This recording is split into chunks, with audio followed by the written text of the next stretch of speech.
Hey, Rob, can you hear me?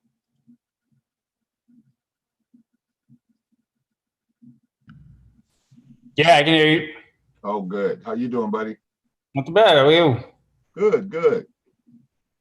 On the other side of the room grabbing something to eat, so I'll be right back. Okay, got you. Good morning, everyone. What's up, Mag? How you doing, buddy? What's up, Curtis Smith? What's going on? Um, Victor, I got something pressing real quick before everybody jumps. Is that okay if I ask you? Yeah, absolutely. All right.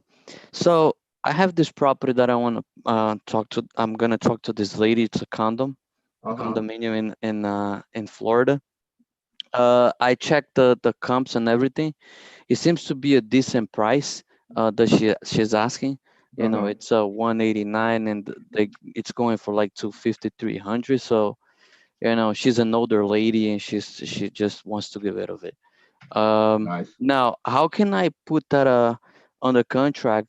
I wanted to transition to like put it on the contract, make my fee on it, but I want to how would I say to represent her if I'm not a realtor? That's number one. Well, you never say represent. Okay. Yeah, you never use the term represent because you're not going to represent. You are an investor and you're Okay. looking to purchase this property on particular terms. Okay. Okay. That will allow you to get it under contract on particular terms. Now Right. you want to have your terms be something that will allow you to then turn around and move it at a profit. Okay, when you do lease options, it's not uncommon for them to pay a little bit of a premium. So for instance, I'll give you an example of one we just recently did. Um, they had the property on Zillow on the market, and they had the property on there for Tito. We had the property on there. They had it for sale for 200,000. Okay, we negotiated a price of 195. So immediately we knew that there was at least 5,000 built in after we checked everything. 200,000 was reasonable for what they were asking for, right? Hmm. So after we got it on the contract, we negotiated everything, how much we were going to, how much they wanted up front, which they wanted like, some ridiculous amount. We ended up settling for 3,500 up front plus first month's rent. Okay. Turned around and we listed that property for 210, Hmm. lease to purchase, right? Okay. So we got a buyer at 210. We got $15,000 down, and we were able to then not only get the buyer in there, get them the money that they needed. We were able to purchase the home warranty and do all the things we needed to do and still profit, $10,000 out of the deal. So you have to build in what you think the market would allow you to get.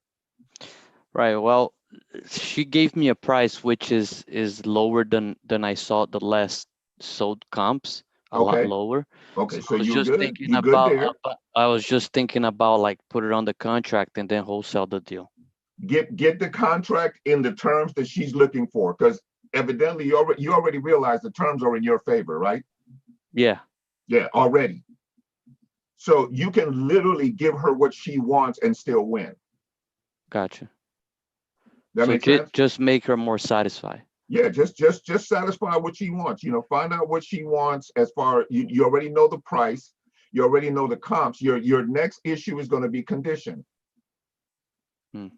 You What need if to I, get pictures, yeah, updated pictures and everything to make sure that the property is, turnkey, that somebody could just go in right now and move in. great.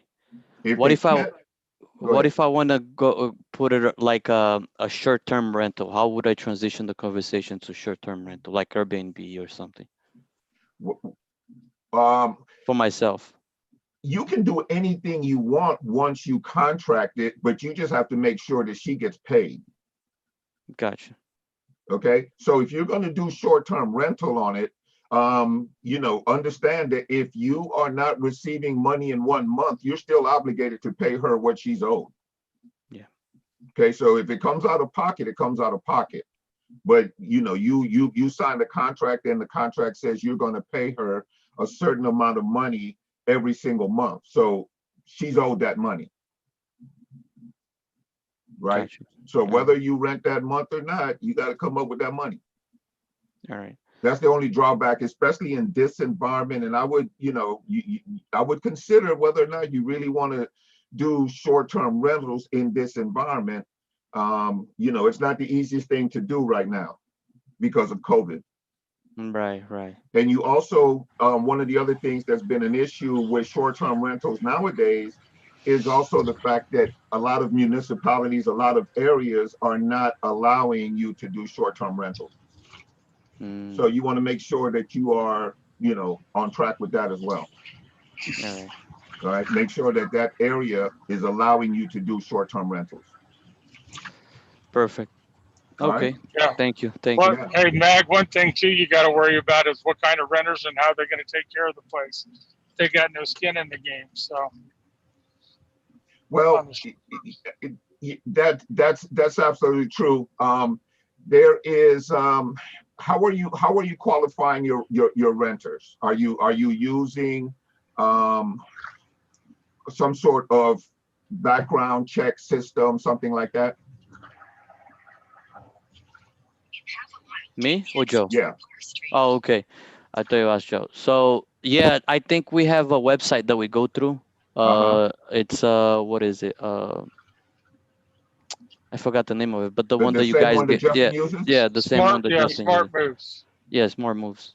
Okay, so Smart Moves does a process where you go in and they do all sorts of things. They contact the person directly through email. That person has to sign off on the information and everything, and then they do a background check. You can go, the highest price they have is like $40 or $38 or something like that, which gives you a complete background check of that individual. Okay, including criminal, credit, and tenant history. Yeah. So I've gotten to the point where that's the only one that I'll purchase. So I charge $40 for a background check. Okay. And you also want to make sure, on Joe's point, is that you contact their previous landlords. Gotcha. Okay. On Joe's point, as far as the quality of the person who you are going to put into that property, you want to make sure you have solid background and solid, recourse in case they do decide to do something against you. Let me show you guys something. Because you're using that particular system, I'm going to show you something that I ended up having to do.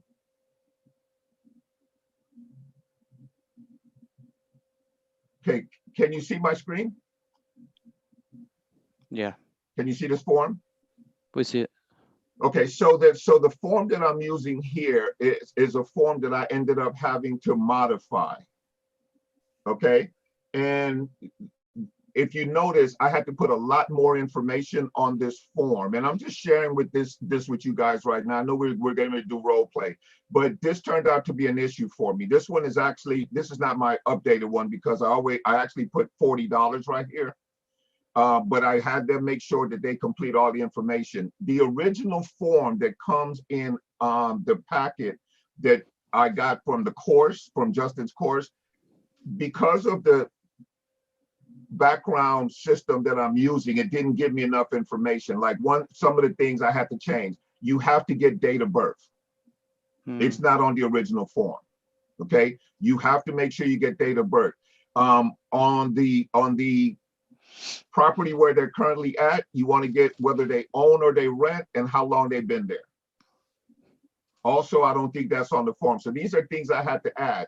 Also, not on the original form is you have to make sure you get their email for the primary and the secondary, because the system you're using is going to ask you for their email address, because they're going to have to send them an email and they're going to have to click on it.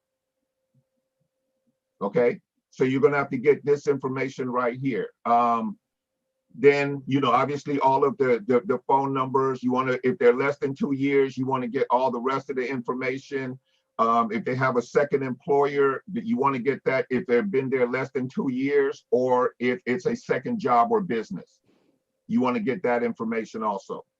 Okay. And then here's other 2 important things too: their gross annual income and their monthly obligations. Because this is going to give you a real clear snapshot of what's coming out, and you're going to interview them with this afterwards. This is going to tell you exactly how much money they got left over every single month. Right? You want to go through this because you don't want to, people will tell you anything when they're on the phone. So you want to treat this like an interview and go through this whole screening process right here, man, just to make sure that the tenant that you're getting, on Joe's point, the tenant that you're getting is somebody who's going to handle their business and who has the capacity to, you know, stay in there, take care of what's going on, et cetera, et cetera. All right. All right. Perfect. Thank you. You're welcome. All right, guys. So welcome to the Wednesday role play session. Thank you guys all for showing up and showing out. Appreciate every single one of you. Let's see who we got in the house. Curtis Smith, David, Jaime, Jerry Smith, Joe Lamoureux, Mag, Rick, Rob Steers, Tito Santos. Man, appreciate every single one of you guys showing up. If you guys have any questions or anything, we can get them out the way right now. I got a question. Hey, David. Hey, Victor. I just want to know. So I put in a group the other day. I was dealing with a lawyer. So the guy finally, I get in touch with him. Long story short, it's a property, husband and wife going through a divorce. It was in pre-foreclosure. They got out of pre-foreclosure. Now it seems to be that the husband is basically being spiteful and like doesn't believe that if the wife is getting $1 that he's going to get 2, even if they're going to a lawyer. Is there any way that I can, has anybody ever worked through something like this before where the one party is just like, I don't care, I'd rather lose it, even if the other party wants to agree to it? All I can say is I do not envy your situation. And yeah, man, the reason I say that is because under these circumstances, reason is not even present for a lot of these people, man. Like it's just anger and bitterness and contempt and all of that. It's kind of, you're in a real difficult situation right now. Like, I mean, I was thinking about bringing another lawyer in and saying, listen, you know, if it's not the same lawyer that's working with your ex-wife, like if they say everything's on the up and up and you're getting more, the wife is willing to take less just so that to get rid of the property, and the husband can take, the ex-husband can take more. So I was thinking about bringing another lawyer into it. I don't know. Who's dying? Nobody's dying. It was in No, who's pre-foreclosure. dying? Who's paying? Oh, well, that would be I'd have to work that out with the lawyers, though. Or with the buyer. You can't afford to be involved in it at all. Every dime that you put out there is going to be, if it's coming out of your pocket, that's your profit. You have to consider whether or not this is even worth your while at this point, because lawyers are not cheap, and they will eat up any room you have in that deal really quickly. Okay. So unless the husband is it who is cooperative and the wife is not? No, the wife is cooperative. The husband is not. Okay. So the wife has an attorney and she's willing to, you know, split everything up amicably, and the husband is being a dick about it. Yeah, that's basically where I'm at. Very spiteful. Yeah. I don't even have any good advice as far as that goes, man. For me, that's just a hornet's nest. I would let them sort that deal out on their own for the most part. There's nothing really that you can do other than give them a good deal, put it on the table, and let them hash it out. Okay. Yeah. Not only will it suck you out of energy, but at the end, you may or may not get what you're looking for on this deal. Okay. You know, I think there's probably better ways to spend your time. Okay, all right, no problem, got it. Make them a strong offer, put it on the table, make sure that everybody has the offer in their hand, and then just, you know, just sit at ringside. All right, Just get a ringside seat, man, and watch it play out and, you know, see what you can do about it. Anybody else got any feedback on that? Yeah, that's, I do. hey, Jaime. Like I say, I was trying to work one deal, doing this wraparound mortgage and stuff like that. And when I bring my attorney to do the deal, he right away say, okay, I need some money for me to start working on. And it ended up costing me. You're kind of fading. We're having a hard time hearing you a little bit. Maybe you can put your mic a little closer so we can hear you. Or Yeah, can you hear me now? a little bit better. Oh, okay. Let's change it. I'm gonna take the micro out. I'm gonna Okay. take the microphone out. Okay, all right. How about now? Can you guys hear me? Yeah, we can hear you Yeah. better now. What I was gonna say is attorneys, as you're saying, they cost a lot of money. Sometimes they might be your friends, but they cost a lot of money. One of them cost me $1,500 and then we didn't close the deal. So the money just went away. Yeah, yeah. So be careful on there. Yeah, that's exactly right, Jaime. And that's what I'm referring to, David. You have to be real careful if you're putting any kind of money out there, or anybody's putting any kind of money out there, because the first place they're going to try to take it out of is your profit. okay, Okay. okay. Cool. Any other questions or comments on that one? I just say that it hasn't happened to me, but my neighbor was in a situation where her husband was super spiteful like that, and they had to wait for a judgment through the court. So Yeah. the judge actually set the price that they could sell the house at, and then said, you're going to get 50% of the sale and you're going to get 50. And they actually only allotted 6% for commissions. They didn't even cover closing costs. So it ended up being a nightmare, and it took about a year and a half. So basically, it's not even worth my time. Basically. Okay. I mean, like I said, what's worth your time is to create an offer that makes Mhm. sense, put it on their lap, and then let the rest work itself out. Okay, all right, I'll try it. Yeah, but don't get involved. Don't try to be a fixer. Don't think that you have, you know, any real influence in this scenario, because you don't. Okay, All right. all right, thank you. You're welcome. You're welcome. Okay, guys. So, you know, we're going to get to some role play stuff. It looks like everybody here is pretty familiar. Are you guys all pretty familiar with the GUTS method and understanding what our methodology is in terms of, you know, talking to people on the phone and moving them to where we want them to go, and where we can create a win-win situation and close the deal? Everybody's pretty familiar with it? Okay. Yep. All right. I'm gonna just put up, you know, just a quick layout that we use in order to set this up. And that's it right there, guys. We're trying to move somebody from, usually you're going to get on the phone, they're going to be somewhere in the middle. We're trying to move them to 8, 9, or 10 in order to get them to do that. We do that by setting an agenda, asking high quality qualifying questions, and making sure that we close them down by recapping, solving or satisfying their situation, allowing them to ask any final questions, and then confirming. Make sure that if there's no agreement, you go in there and you know, change whatever needs to be changed, and you lock it down, and you set your follow-up times and, you know, things of that nature. All right. 3 rules: always set the agenda. You got 3 minutes to try to qualify. Oftentimes you'll find that you don't even need 3 minutes.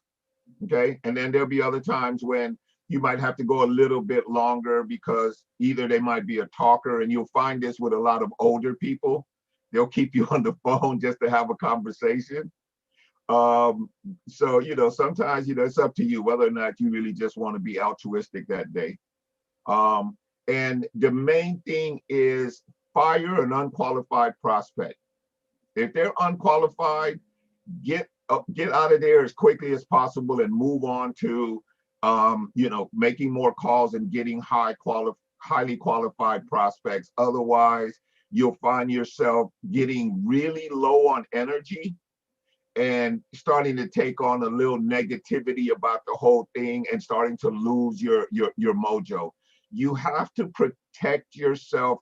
This whole thing right here about the 3 minutes, the more I think about it and I watch what Claude does and I see his sort of approach to all of this, and Justin as well, this has more to do with protecting you than it does to protecting anybody else.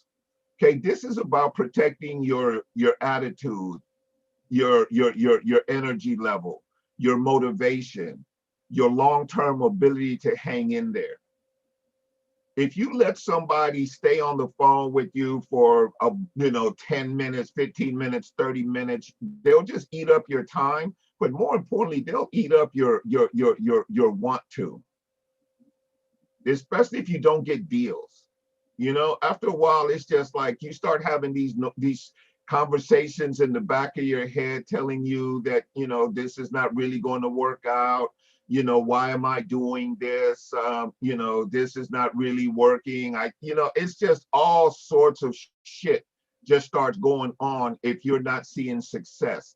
And this game is not easy. I know a lot of times you get these people online and they make it sound like this is an easy game.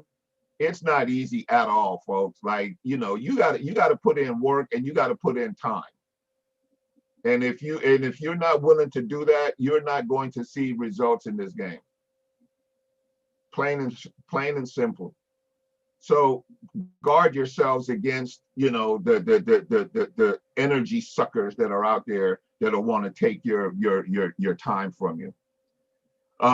Anybody, hey, you guys, how is everybody? I see Lucy's in the house. There's my man Michael Goolsby joined us. Rick.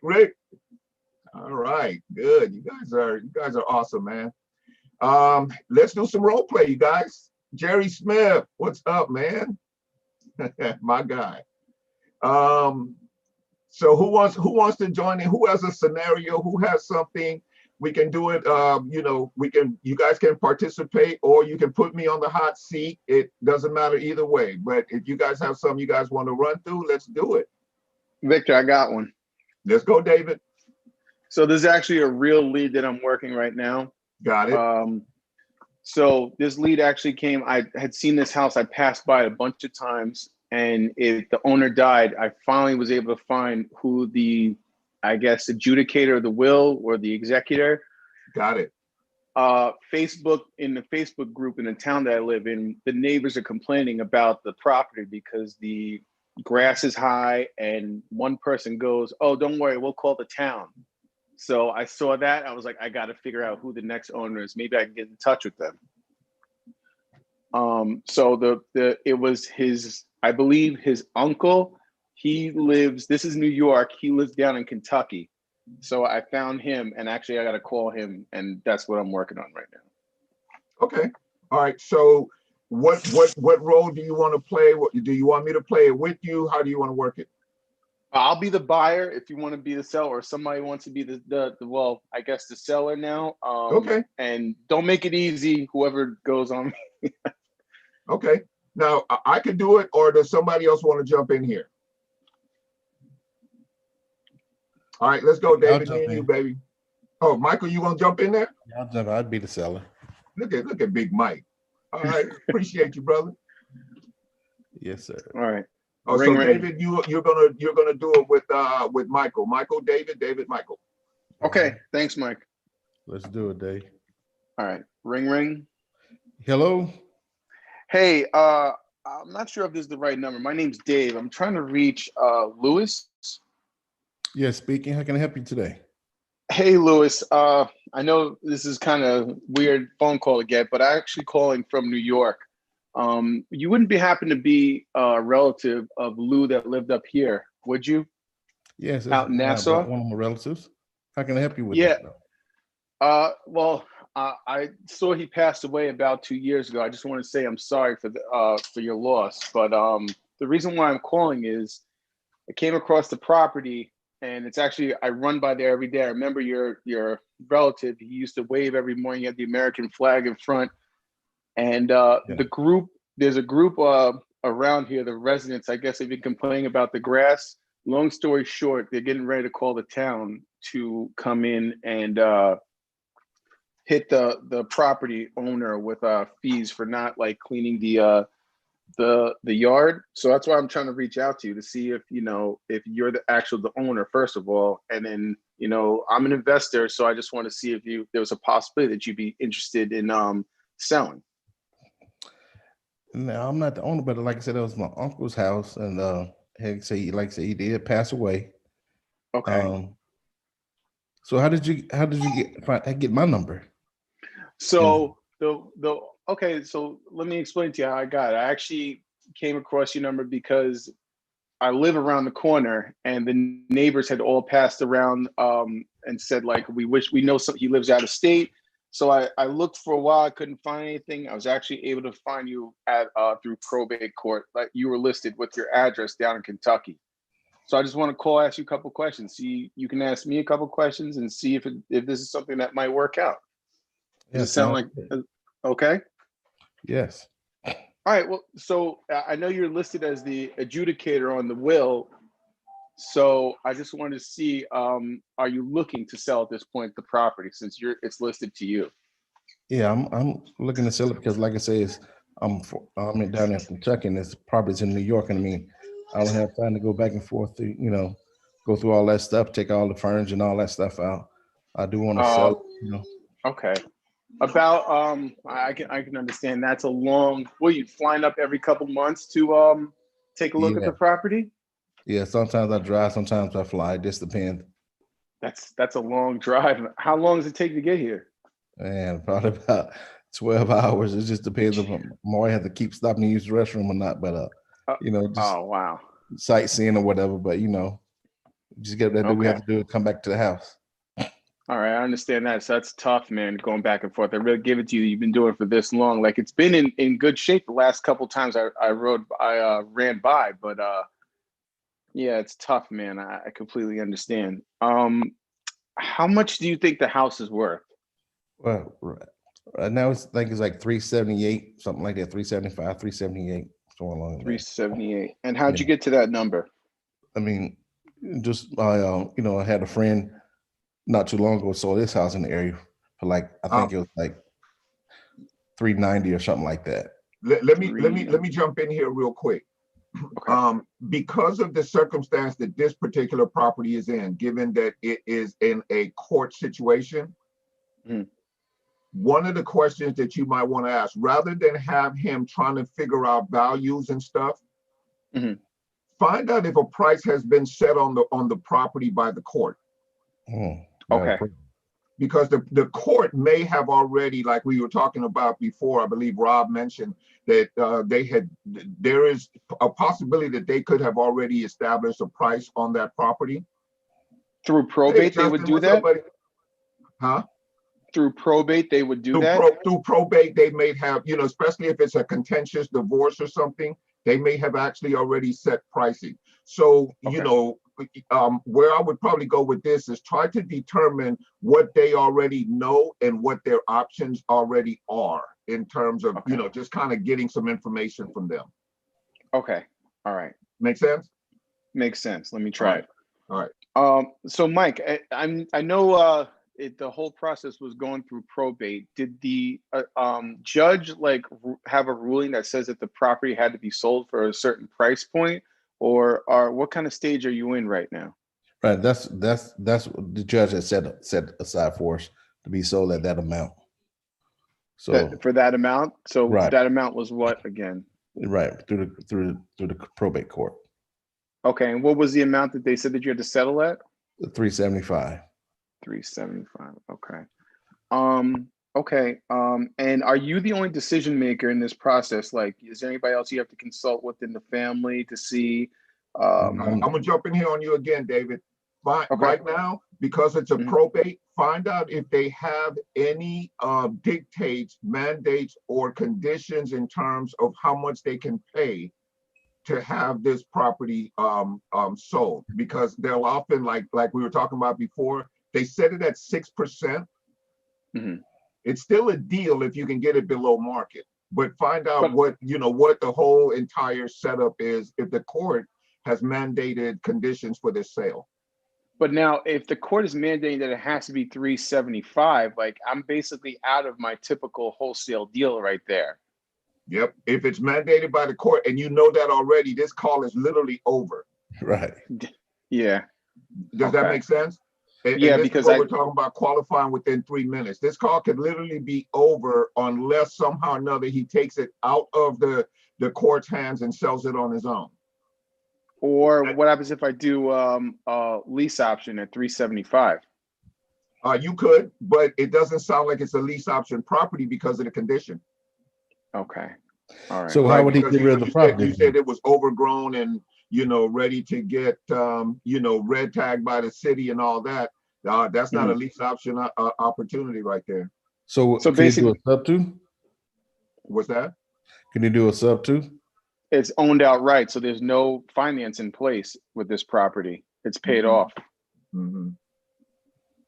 So I don't even know how I could take it subject to if possible. It would have to go through the court. It would be a process.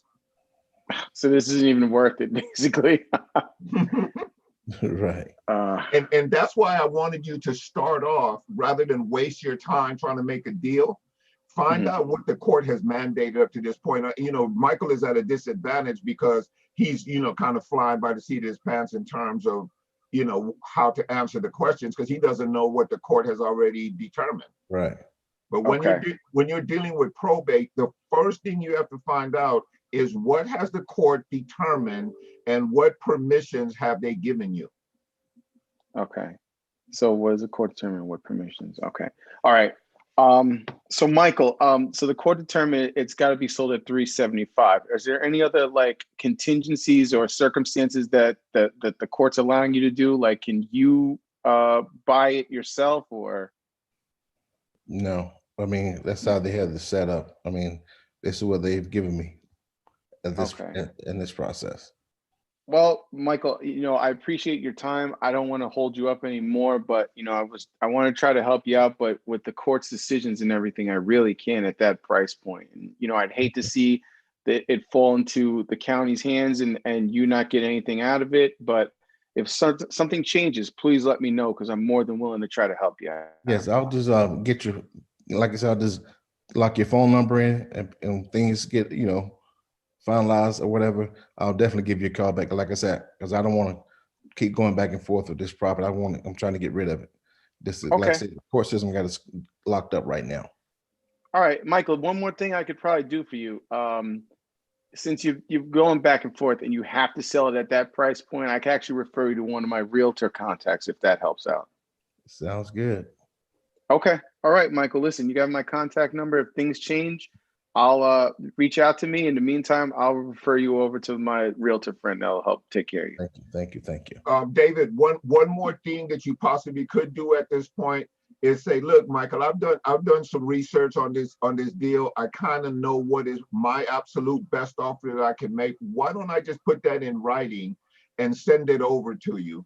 The next time you're down at the courthouse or meeting with the judge, you can actually take this in and let him know that you have an offer already in place for this property. Is that something we can talk about? Okay. So now you send him over an offer. He can actually walk in with that offer and the judge may or could sign off on it. Okay. If you say, look, I can close in 10 days, cash offer or whatever, the judge may actually find that favorable in order to liquidate the assets real quickly or to pay off bills. Okay. Can I go back on the role play for a second? Yes, sir. Hey, Michael, real quick before we go, I know you said you have to go back and forth, but if you have an upcoming court date or anything to finish up with this, since it's still in probate, I'd love to be able to send you an offer for your property. And when you go to court, if you could show it to the judge, if the judge says like, listen, this is an option, then I'd love to be that option for you where I could buy the property and take it off your hands. Does that sound like something you'd be interested in or probably not? Most definitely. Just like I said, just send it over. You have my email and everything. Just send it over to me, and give me something go in court with. Like I said, because I'm trying to get rid of this thing, and I think that would be an awesome way, to further this process along. Okay, I'm gonna send it to you give me about 10, 15 minutes, and I'll have it over to you immediately, and I'll email to you at your address at 123@aol.com. Thank you. All right, thank you, Michael. All right. Take care. Perfect. That's exactly, that way, at least now he has something in his hand. He could take it to the judge. Oftentimes the judge will be like, okay, if it's a way for us to pay off the rest of the debts of this estate and get this thing liquidated, let's do it. We have an offer in hand. He may or may not even worry about it, as long as it's relatively fair, like, it's not, a garage sale price. As long as it's reasonable, considering the conditions, Okay. right? How would Because it's getting ready to be a red tag for the city. Once it goes there, it starts to be, get wound up in even more litigation, and now you have to go through more agencies and whatnot. You could snatch it out the pot and give them some money to work with. So question, so in New York, the probate process is pretty much over because I actually went and pulled the probate records. And the last thing that it says is that he is, the person that I'm calling is basically, there was no will in place, but he is in charge of all the assets at this point. So if it's at that point, he's the only person I really have to deal with. It has nothing to do with the court, correct? Correct. Okay. So basically, as long as he locks in and says, listen, I want nothing to do with it. I'm down here in Kentucky. I'll take, whatever offer. I'm good to go at that point. You good to go. You good to go. If the court has given him the right to liquidate that property at what he feels to be a, fair price, he can do whatever he wants at that point. And a title, once I go to my attorney, because I'm an attorney state, and they send it the title, of course, the title will check that to make sure, correct?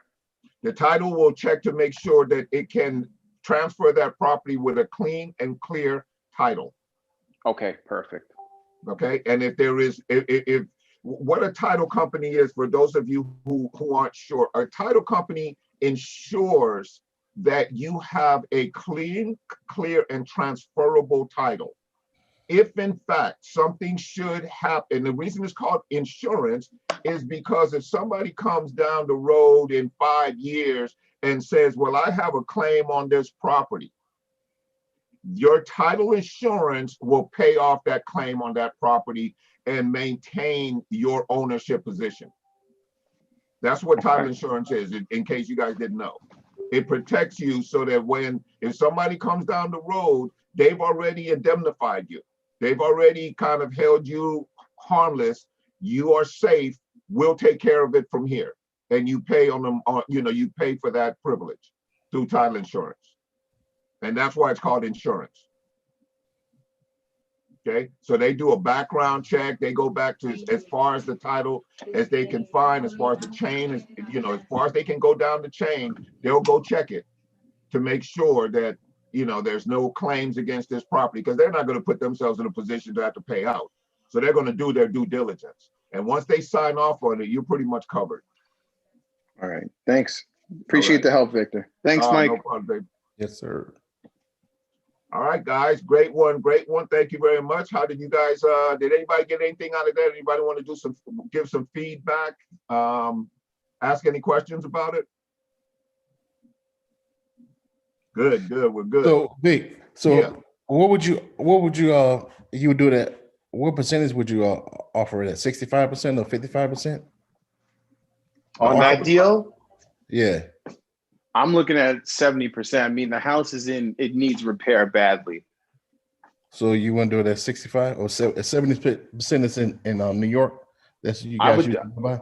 I mean, Victor, you would know more than I, because California and New York are kind of like competitive. Like, I have a lot of people are buying a lot of homes out here. I don't know where a lot of people are coming up with all this money, but a lot of flippers in the area, especially in my area, because it's close enough where you can take the train to the city, but you have a lot of city people moving out to the island.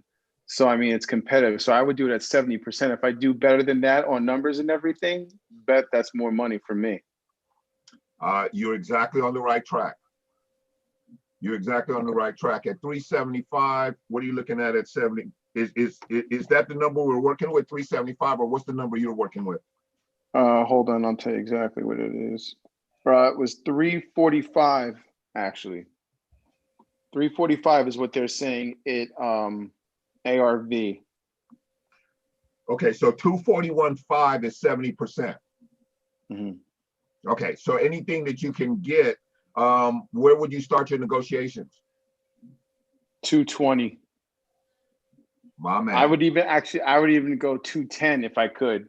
My man, that's exactly right. That's exactly right. You basically gave yourself a $30,000 negotiation window. And I mean, anything, it's a small house too. It's only 936 square feet. Oh, there you go. Wow. There you go. And if you said it was free and clear, Mhm. that's still a lot of money.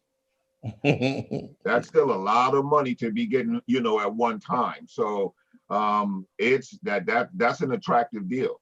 You might even be able to get him to allow you to do some work on that property, give him some money down or whatever, get the work done, bring it up to value, and then cash him out. I mean, there's a lot of opportunity here.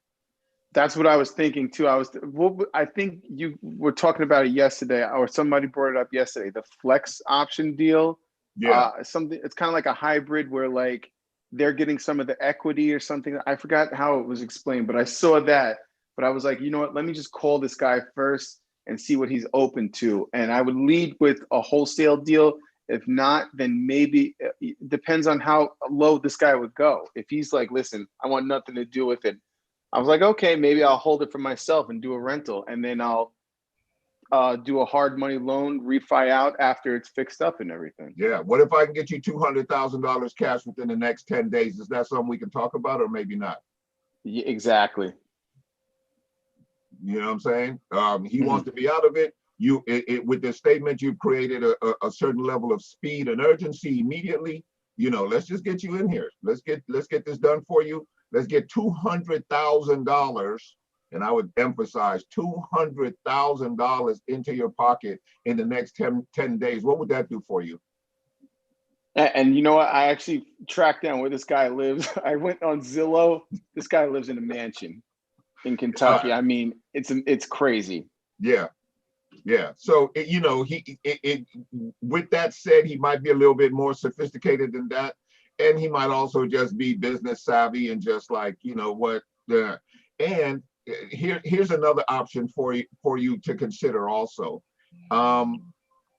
He may or may not, speaking of New York, he may or may not want to take the cash all up front because of the hit that he might be able to take. So he might even be able to work with you on that. Okay. Yeah. You know, So how would I structure that? Is a $200,000, you know, windfall going to cause a problem for you, or would it be better if we did this in smaller parts? Maybe have you carry back some of the financing where we can stretch out the tax liability. Is that something you know, that makes sense to you? But now, how do I structure that? Because I have a cash buyer that likes to buy in the area. That would be perfect for it. But how do I structure that? Well, with sell it? Yeah, you could do a seller carryback, but if you're just going to, you know, turn it over and wholesale the deal right away, and you already have a buyer, you know, all that, ain't no need to bother with all that other stuff. Okay. You know, I was thinking in terms of, you know, you taking control and being able to get a price that you want, you know, create some scenario for yourself in terms of cash flow or lease option or something else that you might want to do with this property. If it's a wholesale deal, yeah, don't worry about any of that other stuff. Just get it under contract and wholesale it and get your money and be done. Okay, because I could always turn around, even if as low as I get him in the end, before I, you know, blast it out, I could always say, you know what, this is too attractive to pass up. I could hold this to build my portfolio. Absolutely. Okay. If you get a good price, you got options. You don't have to turn it over unless you promise somebody something and you'd be in breach of contract if you did. Okay. All right. Thank you, guys. I appreciate the help. Yeah, for sure, for sure. All right, guys, let's do some role playing, man. Anybody got some situations right now that they are dealing with or would like to, work out? Welcome, Amir.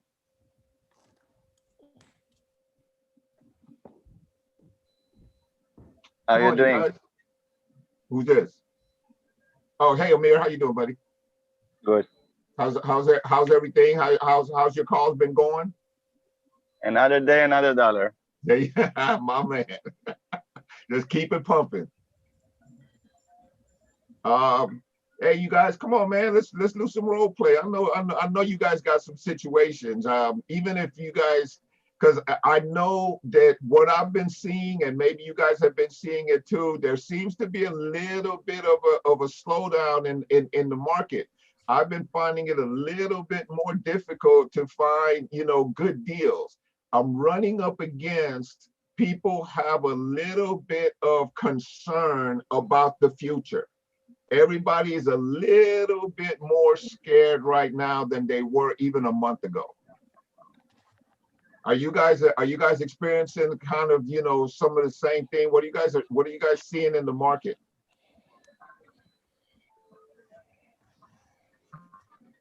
Don't everybody speak at once.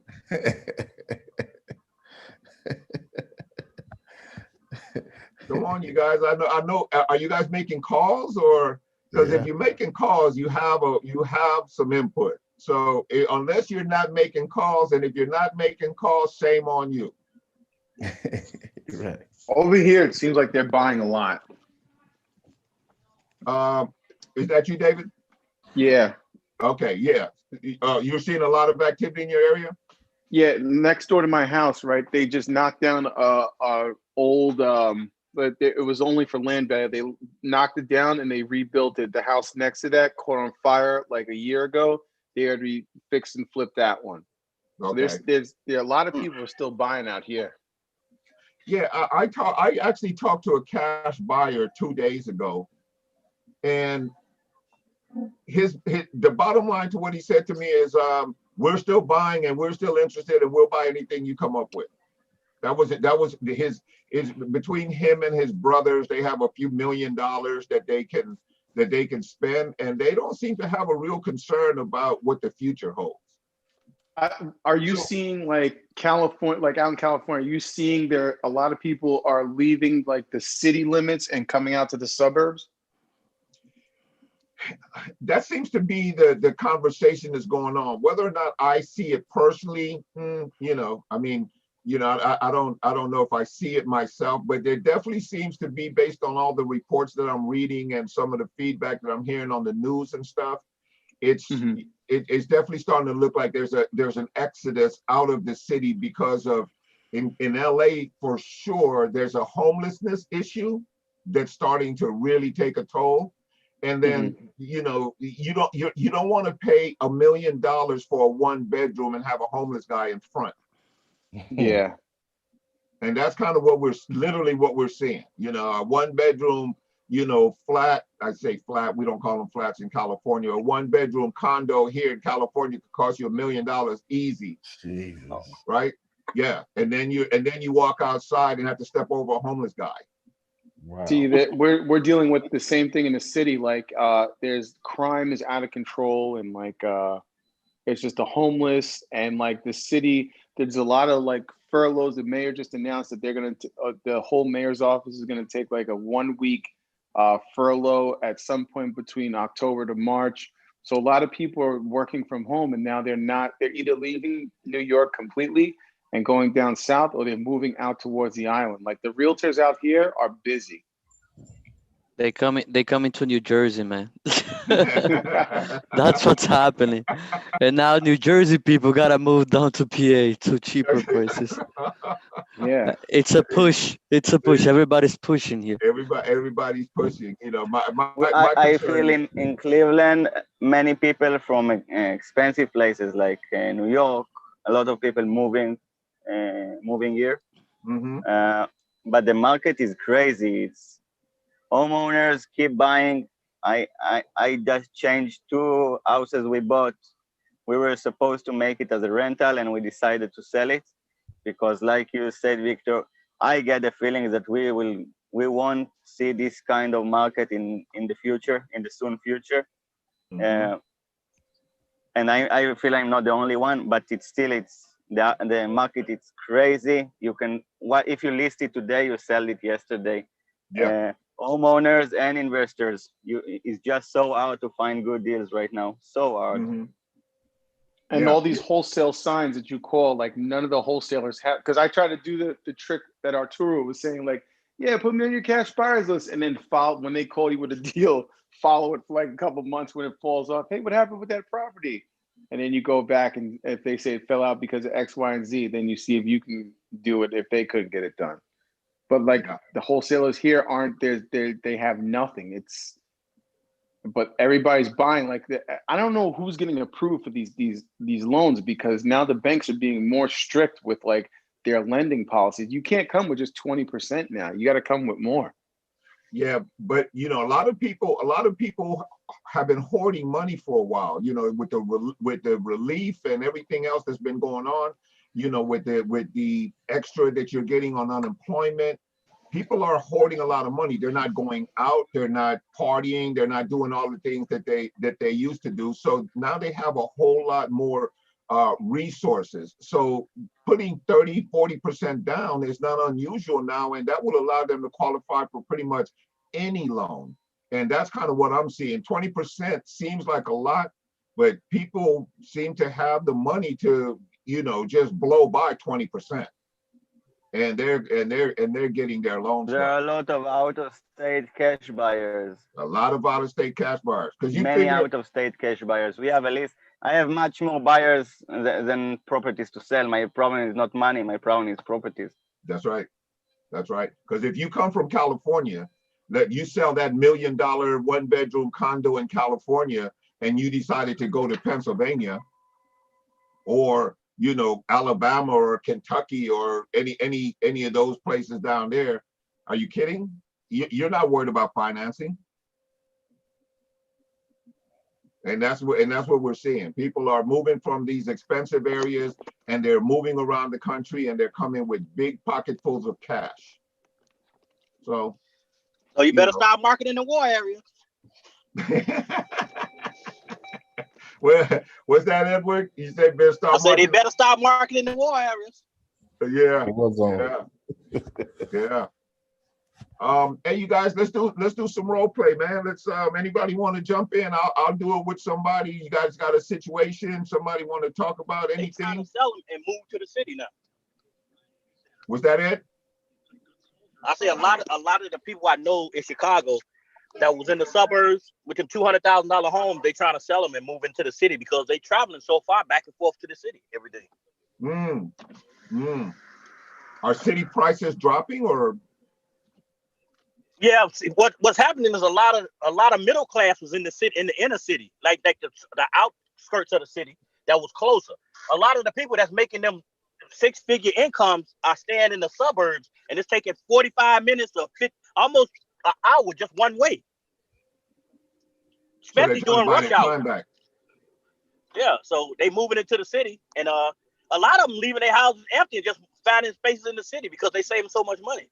But you know, the property in the city, the property taxes in the city is just so high, man.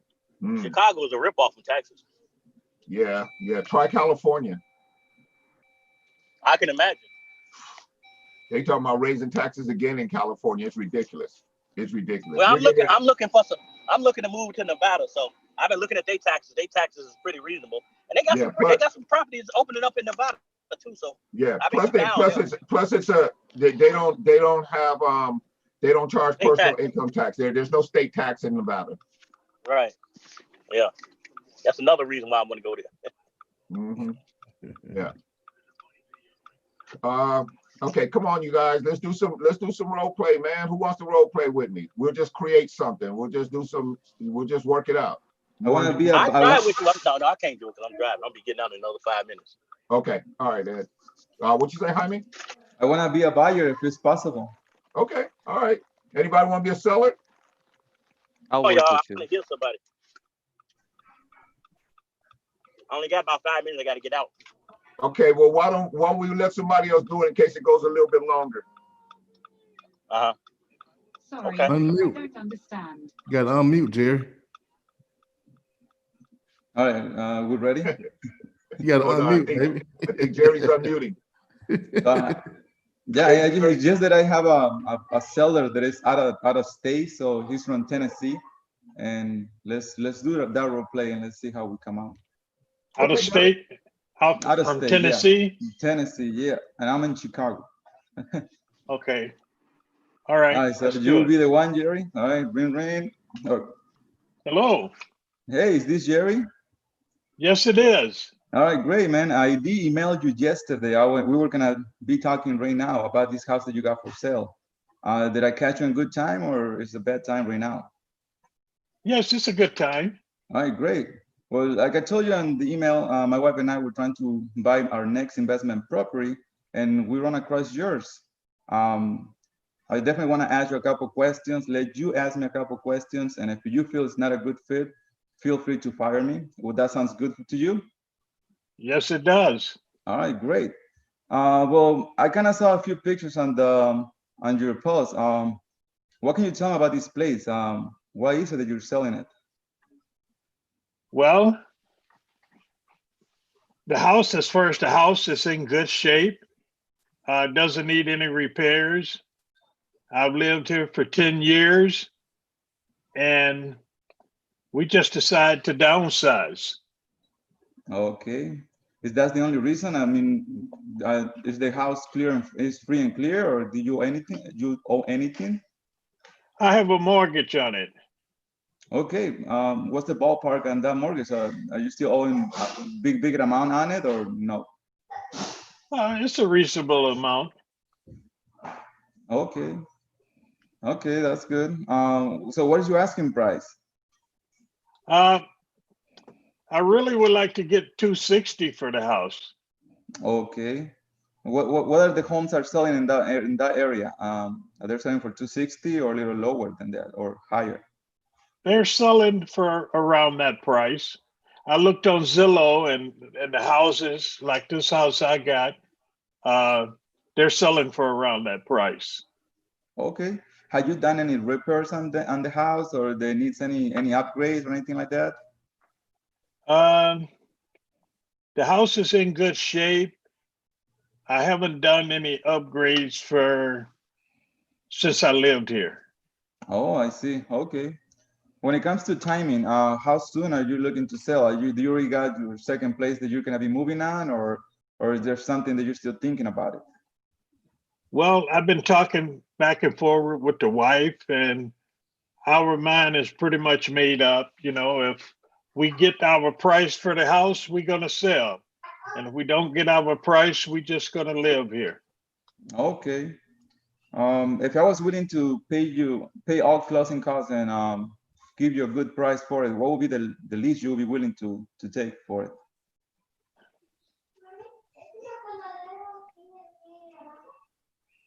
How soon would you be looking to do this?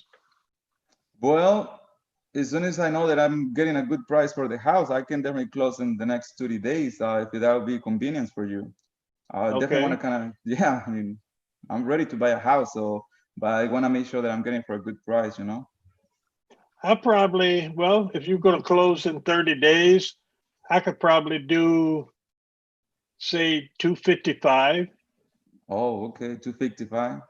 Would that be the best you can do? I mean, just take it in mind that I'll be paying all the closing costs. You don't have to deal with any fix up. We normally buy as is conditions, so we'll not ask you to fix many things on it at all. Okay. Well, I'm asking. Well, I'm asking 260, and I'm knocking off $5,000. I'll drop it 5,000.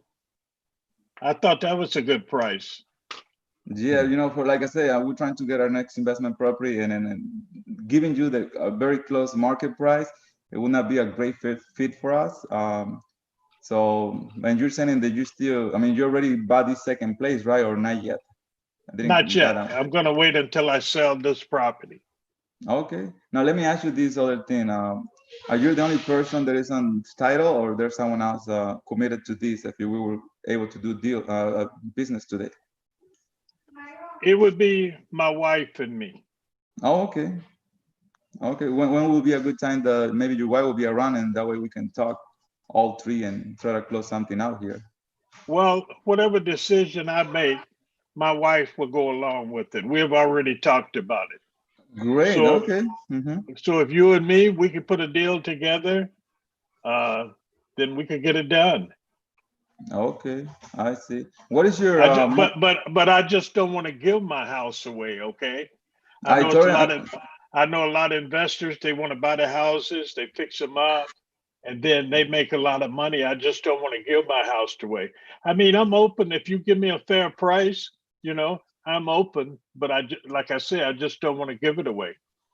I totally understand with that. You know, I mean, have you been able to get any offers on it? You know, I had people looking, and when they, but nobody have gave me an offer. Okay. I see. Okay.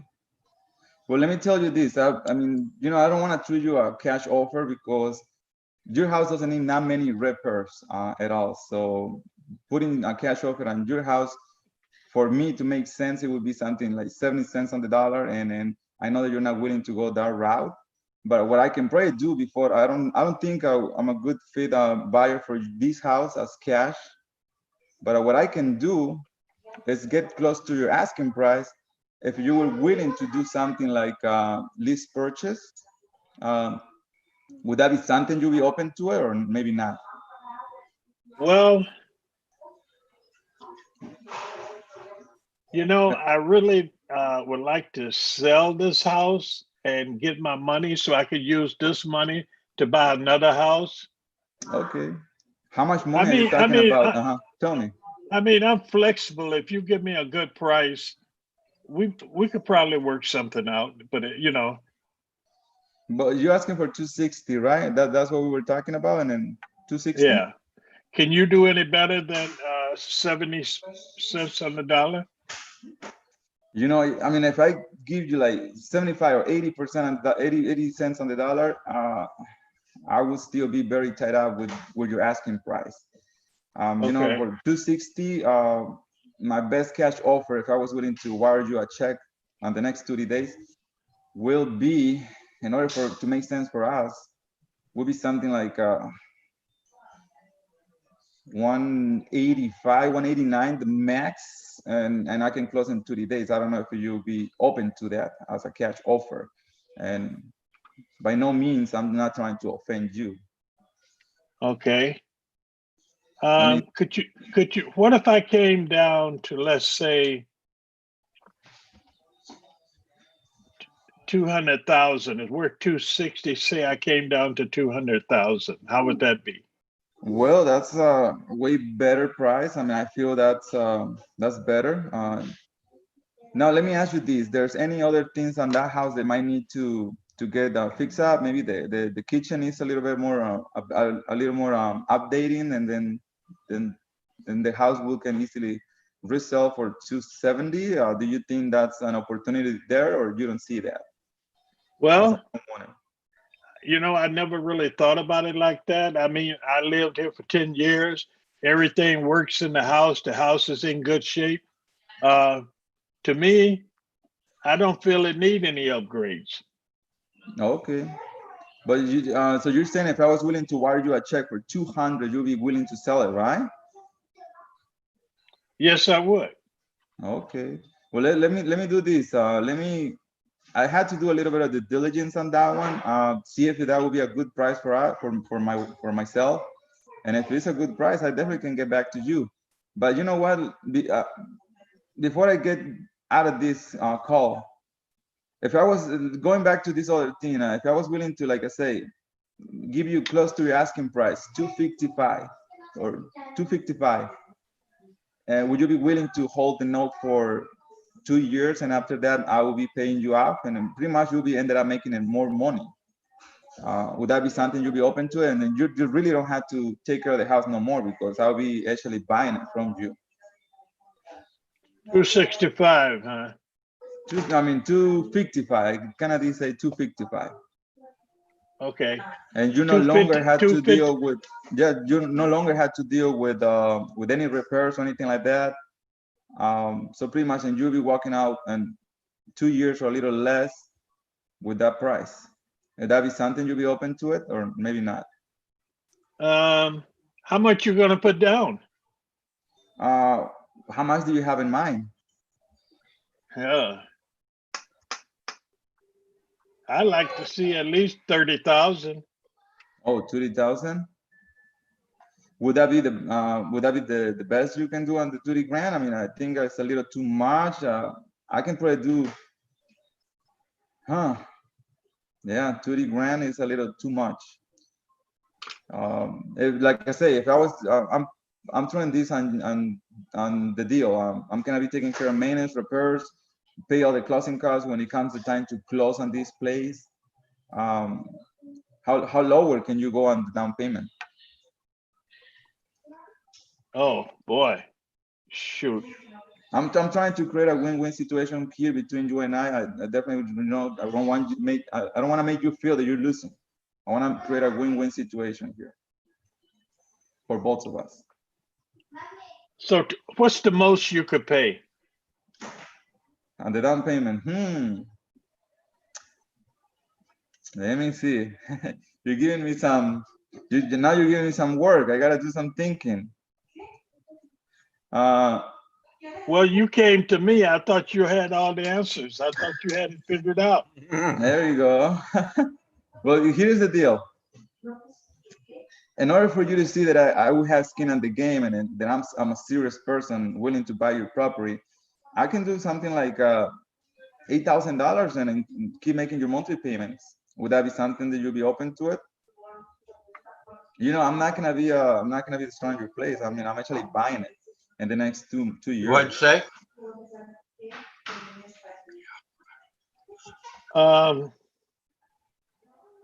And Jerry, just so you know, I mean, I'm also thinking about this cash offer that we're talking about too. I just want to make sure that we have at least one or two offers on the table. So whichever offer makes you feel more comfortable, then we can move on. Oh boy, shoot. 8,000, huh? Is that the best you could do is 8? How about 12? If you could come up with 12, then we could do this deal. 12. And that'll give me some money down for another house. Yeah. I totally understand that. Let's do this.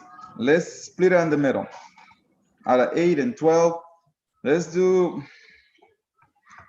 9,500, and then we got a deal. Oh man, shoot.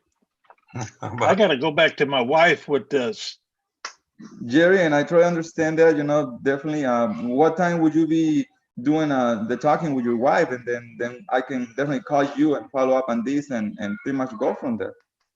I can talk with her now, but let's say this. How about we do this? How about you round it off at $10,000? $10,000, and this home, you say we can close the deal for 255, right? Yes. 255 purchase price, $10,000 down. You know what?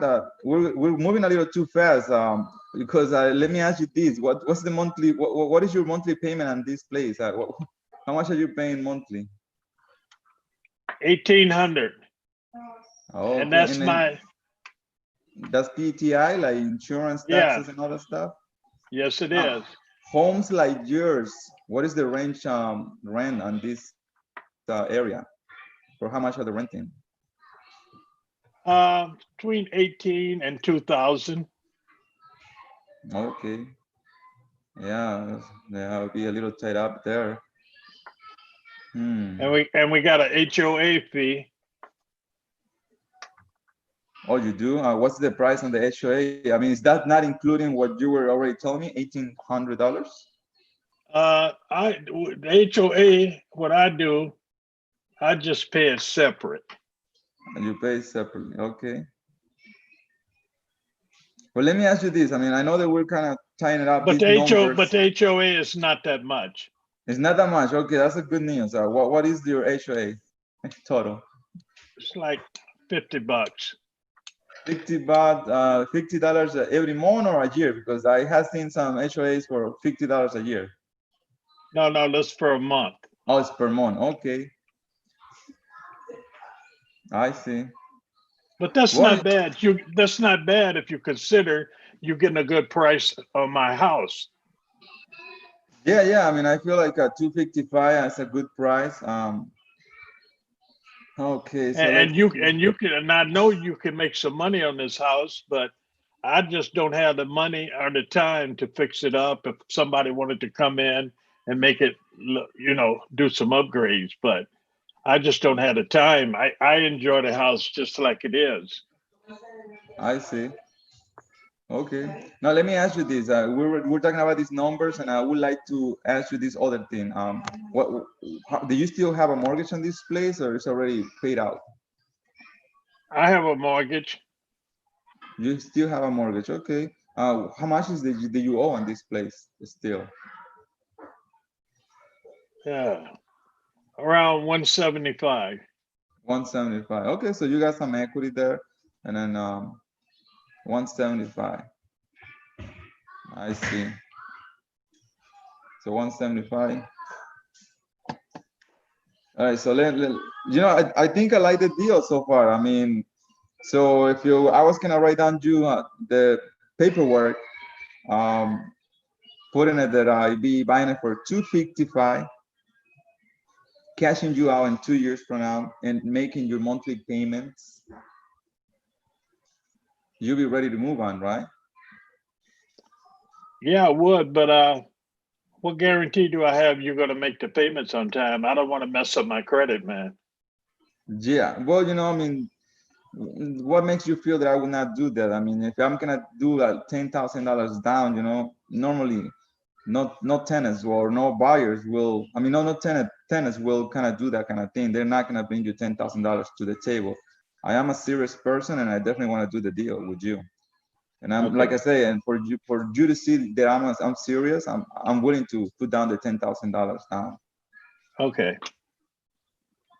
All right, let's do the deal. All right, great. So let's see. What time will be a good time? I'm gonna go ahead and make sure that I get this paperwork ready, send it to you. Do you mind sharing with me your email? No problem. All right. Okay.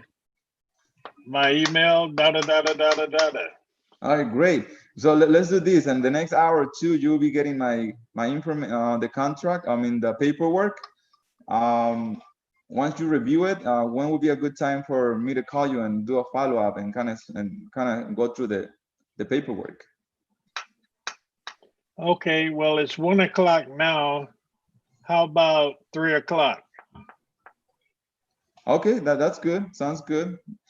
We could do it. We could do it at 3 o'clock, or we could do it at 5 o'clock. What's best for you? Let's do it at 3 p.m. By 3 p.m., everything should be able to be ready, and then we can go from there. Would that be okay for you? That sounds good. All right, Jerry. Tell me. And you're gonna close in 30 days. Yeah, I can definitely close in 30 days. So yeah, let's move on. Okay, we have a deal. All right, great, Jerry. I'll be talking to you at 3 p.m. Thank you. All right, bye-bye. Yeah. Good job, good job. I have a lot of questions as a buyer because I wanted it to also throw in there something like when he already told me he was sitting at 165 still owing on the place. I wanted to kind of throw on him saying something like, so I'll be doing your monthly payments, and on top of that, saying I was not able to move into this situation where myself being able to build up equity too. Okay. And it's only 2 years time frame that we were talking about, so it was not going to be a nice big spread on equity because we were locking the deal for 255. So okay, and fair market value is right around that. Well, yeah, he was saying something like 250, 260. He wanted it, and then when he was talking to me, he did say also there was an upgrades and this and that and kitchen and things like those, maybe the house that could have ended up selling for 270 or a little more. So for my lease purchase, I feel it's gonna be enough spread for me to resell it out for a higher price. Okay. Okay. You know, I was still not paying top dollars to Jerry because 255. And then what I also did, and that I feel I did good, was this situation of me taking over his monthly payments and not willing to offer him a little higher on the rent and stuff like that, and he was willing to go for it. That was also. So when you went into this, were you clear about what your end game was, like what you were trying to accomplish? You know, kind of, but yeah, I mean, I feel like I did so because, well, not really. I kind of went for cash offer, going back and forth between like, okay, so I'm losing him on the lease purchase. Okay, let's go back to the cash offer. And then now I ended up also kind of putting him down up to $200,000 out of 260, which was good. Which was good. That was a nice. Yeah. I'm like $50,000 discount right there. That's amazing. Yeah. But yeah, I mean, lease purchase, I think we were still doing good, but it's just that nothing came out to my mind of thinking about like, okay, how can I make this where I'm also working on the equity through this time of stuff like that. Okay. So by the way, you guys, that was amazing. That's exactly what phone calls sound like. It's exactly what, you know, the concerns that people have.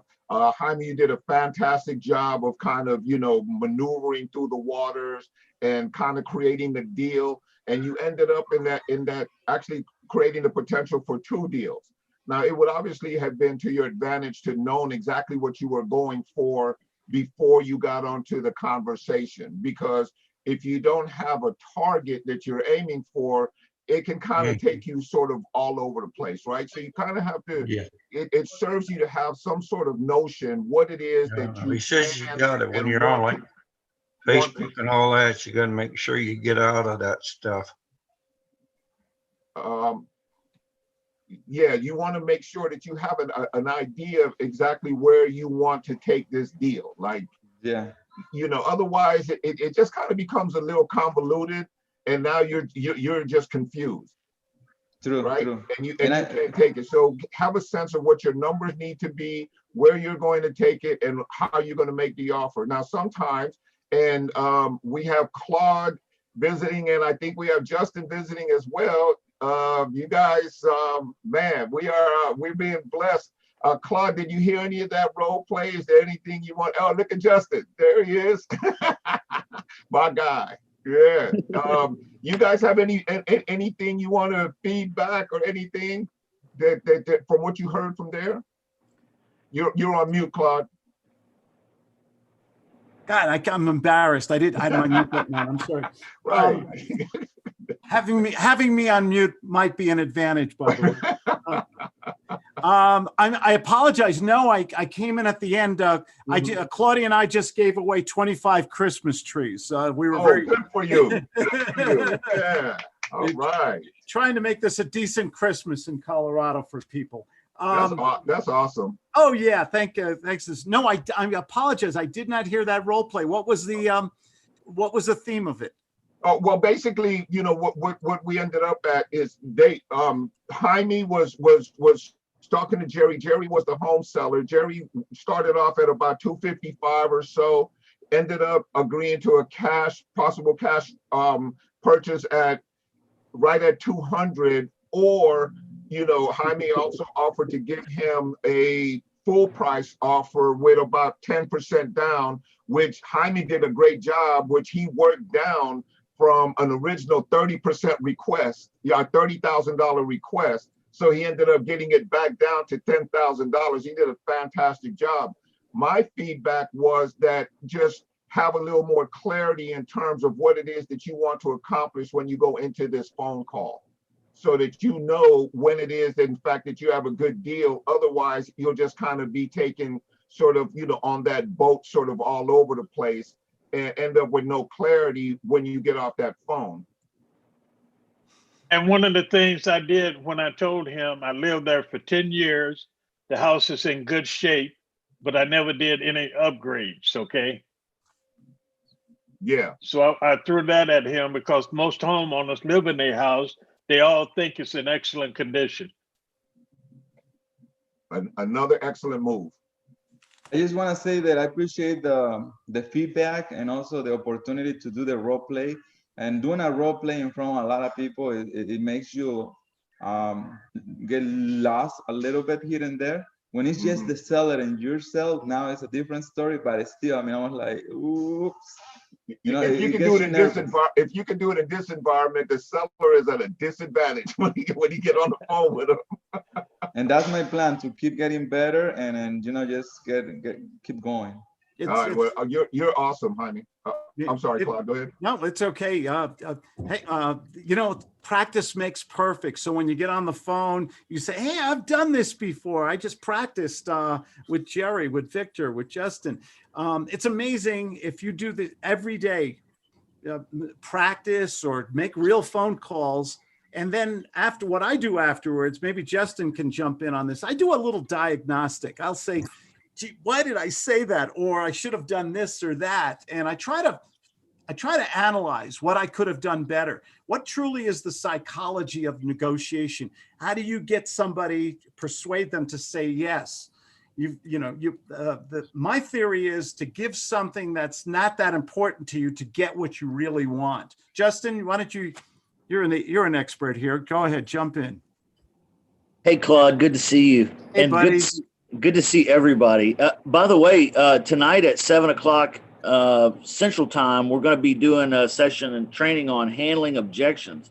Because, I heard Claude say this the other day, but, you get the same objections over and over and over and over and over and over. So we just need to practice with you guys and gals and get you kind of, ready to go with what those are.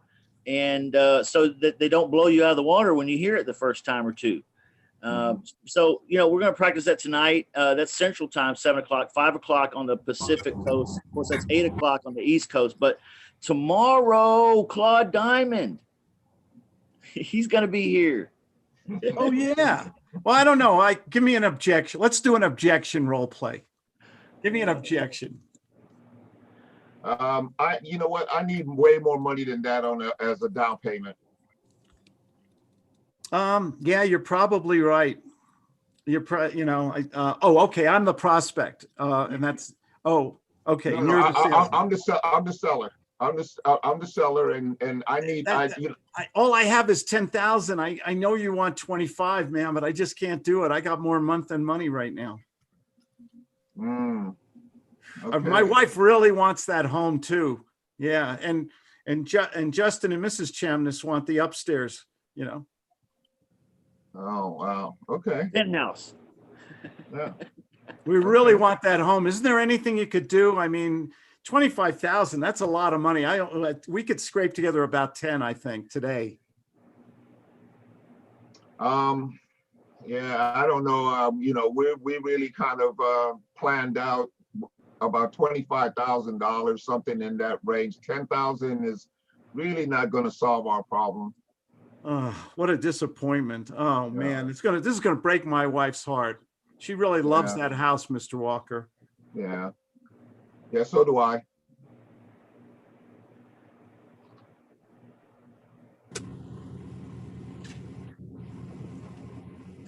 Hello? Okay, got to fix the problem now. Yeah. Well, yeah, I need more than $10,000, Claude, and I don't have it. I appreciate it, but I don't know if I can. I can't fly with 10,000, man. That just doesn't solve any of my problems. Okay, so off the role play, what's the next logical solution to fix this problem? You want 10,000 today. You still want 25. I have a problem. I'm a good guy. I'm employed. I'm ready to give you 10,000 big ones today. Not a bad day's work. How do you get the other 15? How do you solve this problem? How can we work out something for the rest of the 15, Clark? And is there something you can do maybe on a monthly or something that we can? Wow. What do you mean, financing or something like that? Yeah, man. I need to, I got a few months before I need to get this done. Can you, can you pay me can you do an extra 500 a month, something like that? I think, wow. Would there be any interest or anything like that? No, I can do it no interest. That's not a problem. I mean, time out. Use that to close me right now. Wait, usually we get 18% interest, but suppose for a moment, go ahead. I don't know if I understood where you were going with it. We're switching roles? Yeah, let's switch roles for a minute. Okay. You know what, Victor, you're a good, and bring up off the role play, bring up the interest question or something like that. I'll show you how I close you. Oh, okay. You know what, Victor, you're a good guy. You're going to be in the house. Let's see. How about over the next 30 months, you pay me $500 a month? That wouldn't solve that isn't comfortable for you, is it? If I was willing to do that. $500 a month? Yeah, we never do this, but you're a new guy. You came referred from Justin. You sound like a nice family guy. You're working and everything. I don't want to disappoint your wife, and make her cry. Yeah. Suppose I made an exception. We never do this, do we, Justin? We never do this. Yeah. So what kind of interest are we talking about, Claude? Well, that's a good point. Usually we charge 18% interest, but let me think about this for a second. Yeah. That's pretty much the end of that deal. I'm not doing 18%. I mean, I could do something much better than that on my own. Yeah, I'm struggling here. Let me ask you something. I'm just gonna ask you this once. It's okay to say no. Can you put 10,000? You said you can put 10,000 down today, correct? I can do 10,000 today. Yeah. And beginning October 1st, religiously, you can do $500 a month, correct? I can do that. If I allowed you and your family to move in the house for all the terms we discussed, and I'm almost regretting saying this before the words come out, but because we never do this, do we, Justin? We never do this. Come on, Claude, you can do this. Suppose I was willing to waive the interest, no interest whatsoever. If you pay scrupulously 10,000 today, 500 a month, every month on October 1st, get me back the contracts today. Suppose I was willing to do all that, waive all the interest. What would you say to me next? Let's do it. What? Let's do it. Boom, closed. That's gut selling. Yeah.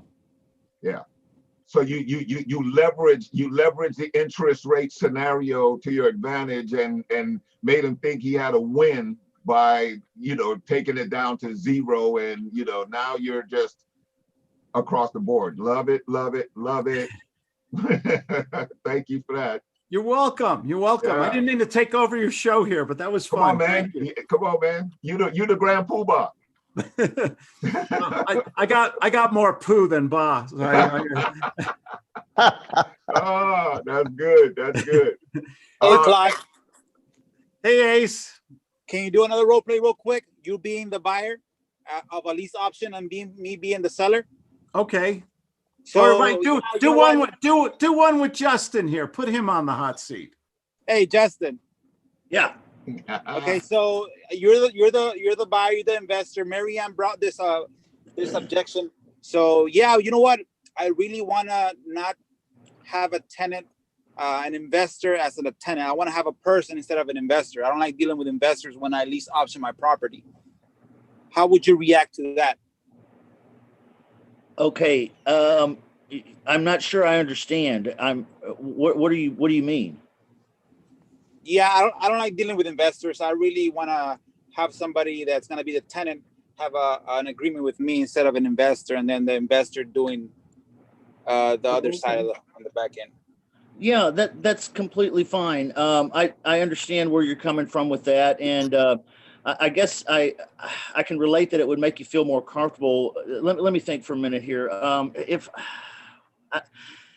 If I were to put the agreements together in such a way that you're in the driver's seat and you're in control, you get to approve, disapprove, you get to be right direct with this tenant buyer, and I'm not in your way in any way whatsoever. That's not what you're wanting to do, right? How do you mean? Like, well, so I will still be dealing with the tenant directly? Yeah, absolutely. I'll step right out of your way and you can have the driver's seat and you can take it wherever you want it to go. I won't be in your way in between you and the tenant buyer at all. But that's not what you're wanting to do, is it? Yeah, but again, it's kind of unfair for you. You won't get paid. How does that work for you? Well, I'll worry about that. I'll make payment from them, but not you. That's not really what's holding us back, is it? I mean, you're not just one of those folks that wants me to work for free, right? Well, no, I want you to get compensated. So Okay. You're telling me that the tenant will be paying me directly? Yes, I'll put it together for you in the paperwork here. If that's what we'll make a deal today. If that's what we'll make a deal today, we'll do it. Is that what you're wanting to do? Yeah, that kind of puts my mind at ease. That yeah, that's that. I didn't go that way last time. That wasn't the way I was going to respond. But yeah, that's good, Justin. I love that. Now, my plan is to assign this over to the tenant buyer, removing myself and putting the homeowner in direct contact with the tenant buyer, walk away with a check and give them everything that they just asked for. Yeah, that might be a little bit more simpler than my objection rebuttal. But yeah, that's perfect. Again, you just tell the seller, you know what? Okay, what if I put in the paperwork that you're going to be approving all the tenants and you're going to have direct contact with the tenant to collect the payments? Would that make you be okay to go forward, or you're still not going to go forward with me? Yeah, so if I go ahead and change the agreement today, Ace, that reads that I'm going to step out of the way and you can be right direct with that tenant buyer and you don't have to mess with me at all ever again if you don't want to. Do we have a deal? Yes, or maybe not? Yeah, we definitely have a deal. I'm sorry, say that again. Yeah, we got a deal. Good. Boom. Yeah. All right. I love the hearing deficiency part. Yeah. I did it once to Justin. I did it once. Where did I learn that at? Right. What? Right. Yeah. Mr. Plot himself. Why do we do that? But why do we do that? But other than trying to be very annoying, why do we do that? Confirm. Make that commitment so firm that sometimes do we hear the wishy-washy words or the really wimpy commitment from people because we're so emotionally involved. Oh yeah, I closed him. We don't hear the wimpy, wishy-washy, maybe, should, could, sounds good. I mean, are those real commitments? No. No. They all have escape hatches. Yeah. And we get so emotionally involved. I got a sale. We don't want to do anything to rock the boat, to screw up the honeymoon, right? Yeah. So what do we do? We say, oh, sure. And then the next day we get that heartbreaking phone call or text message, right? Or get ghosted. Yeah. Or they go on the witness protection program. and that. Did you ever get a deal and you spent the money in your mind? Oh, I'm going to pay off this bill. Oh, I'm going to get my wife that new puppy. I'm going to go to take the kids to Disneyland. Then you get that phone call the next day. What does that feel like? Oh, punch the gut. Yeah, gut punch. Is that the word? Whose fault is it? Ours. The salesman's fault. It's always our fault. It's always our fault. You want to do Victor, I don't want to take over here. Want to do a wishy-washy role play? Yeah, absolutely. Before we move on, can I ask a question? May I ask a question? Sure, Greg. The first role play, Claude, when you were the buyer, the role you were playing was actually living in the house. Is that something you do very much or not? You were talking about Claudia loving the house and yeah, I was playing the typical. I wanted to play the typical tenant buyer or buyer of a contract who just didn't have $25,000. I thought it was fair and reasonable. I just don't have it. Does that mean the deal is over? That was the whole point of that role play. Can we fix it by being the bank, creating a contract? My there point is though, Yeah. you're not saying you were an investor. It sounded like you were buying it as an individual. Right. I'm uncomfortable personally playing misleading the other person. I don't want. I like to be very New York City style. Really, just hey, this is what I'm looking for an investment property, Mr. Walker. I'd like to talk to you and ask you a few questions. Make you an offer today on your property. Can we do business today, sir? And I do this right up front with them. I want to get right. What is that? Being empathetic. I want to get into his head. What does that seller really want? He wants to do a deal and make money today, right?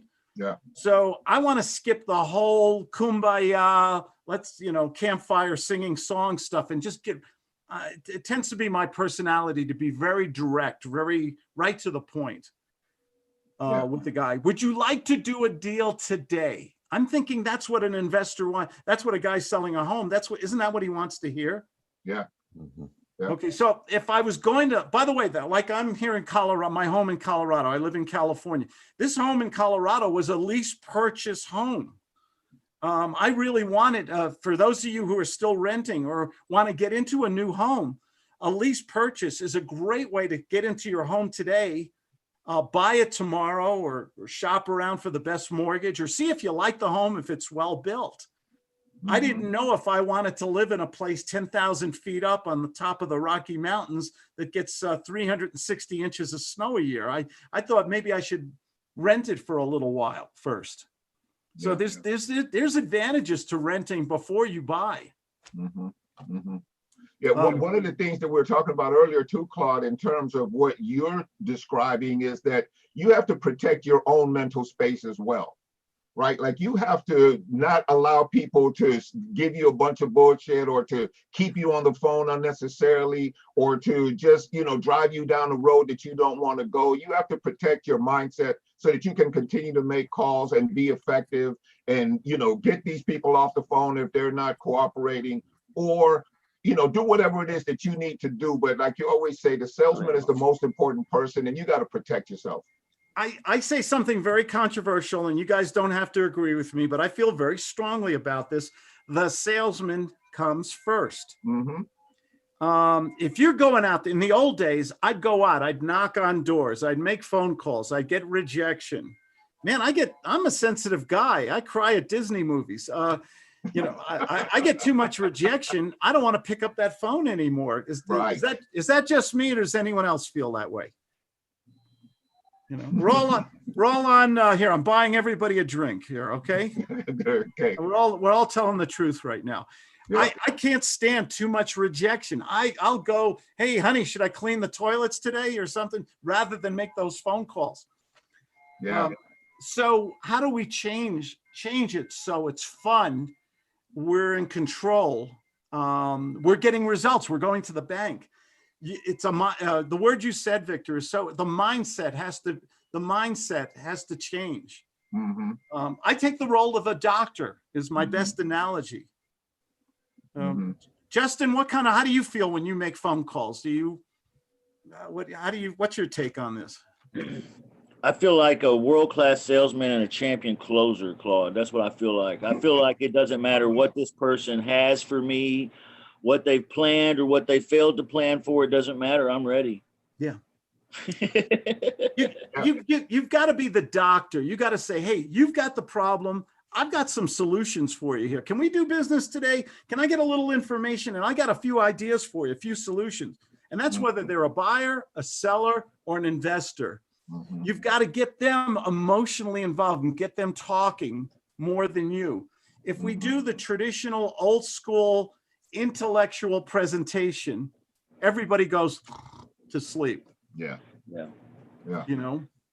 And we got to feel good. But I think the most important thing is you got to feel good about yourself. Even if I don't do a sale with somebody, but we laugh, we have fun, we have an adult to adult conversation. I can go on to the next call and the one after that. But if I got a kick me sign on my back all day long, remember that in school, someone would stick a kick me sign on your, you wonder why people are kicking your butt all day long. It it diminishes your ability to make a lot of money. Yeah, the mindset, that's the best, your confidence level, your comfort level has to be so strong. And it is such a mental game, sales. It fascinates me tremendously. What's the difference between some of these? You ever meet a 1%er, a really great salesperson? What's the difference between them and the other 99% that are just struggling? And, oh God, I got to knock on another 100 doors, make another 100 phone calls. Can sales actually be fun and rewarding? Yeah. There's a webinar discussion. Yeah. If it's not fun, you find yourself slowly but surely withdrawing and finding excuses and not making the phone calls and coming up with all kind of reasons why the market is this or all that kind of nonsense instead of just getting on the phone. I think to most people, sales is akin to public speaking. Okay, you talk to most people. I had this fear too. Man, speaking and I couldn't speak in front of two puppy dogs. Sales was how many people here have had a fear or still do had a fear of public speaking? I did. Yeah. Okay, but I got over it because it was worth it. Because if you can get over your self-imposed restrictions. Yeah. If you can get past that and just talk to, can you speak to 5 people a day? I don't care if it's a Walmart greeter or a barista at the coffee shop. If you can speak to a few people every day and find out their needs and greeds, man, you can make a lot of money. Yeah, absolutely. I'm sorry I took over again. No, not not at all. So Justin, real quick, you said that you get on the phone and you are, world-class closer, all that, right? Now, what do you think was important? And I know the answer to this, but how did you get to that point to where you felt that way? My guess is that your answer is going to be practice. Yeah, a couple things. One, I practice a lot. I practice pretty much every day. I do occasionally take a day off, but it's pretty rare. So I practice a lot. And then number 2, and this sounds silly, but I stand in front of the mirror in the bathroom when I'm all alone and I look at myself dead in the eye. And I practice this to where my eye doesn't move or it doesn't waver to the left or the right. I'm dead focused right in my own eye. And I tell myself, Justin, today you are a world-class salesman and a champion closer. Now go win. And I'll do that several times. I'll do that several times until I start to feel it. Now I know that sounds silly, but that's me. That's what I do. That doesn't sound silly at all. You are taking full control of your mindset. You're taking full control of your posture. And you're going in with an intention every single time you go into that arena, so to speak. Yes. Yeah. And then you surround yourself with good people like Victor and Claude and Jerry and Jaime and all the other folks here, because I glean from you guys. You guys think that I bring a lot of stuff to the table, but you don't have any idea how much stuff I'm stealing from you guys. Do you know what is the best motivating factor, the best way to motivate yourself? The absolute number, and everything Justin said is true. Yeah. Go to the bank. When you make a sale, when you make money off the sweat off your own brow, how good, I call it the second best feeling in the world. Okay. How good does it feel? When I make a sale, for anything, my God, I don't know. The endorphins start rushing. I'm like 2 feet above the ground. I'm like a kid, in a playground with a new tennis ball. I mean, yeah. That Me too. This is such great stuff, man, because, we talk about the role play and when we get on these Wednesday calls, and the role play, the bottom line to all this is to get your confidence level up to where you feel like you've heard enough objections, you've heard enough role play, you've heard enough stuff to where you're armed. And when you get on the phone, like Justin was talking about, where you don't feel like they can throw anything at you that you cannot cover. Like Claude has his, psychology of winners right there, where you just have this sense that you know exactly what's coming up next. And you go in there, just ready to get it on, like bring it on. And the way we have to get to that is we have to just go through these scenarios and role play and do it over, and then get on the real phone and get beat up and get slapped around and go crying to each other about what we went through. And in short order, you'll find yourself like, let's go with it. Let's go. Like me personally, I'm at that point too, where I feel like, get me on the phone. Yeah. Get me on the phone. I got you. Like a guitar player develops calluses on his fingers through repetition of practice.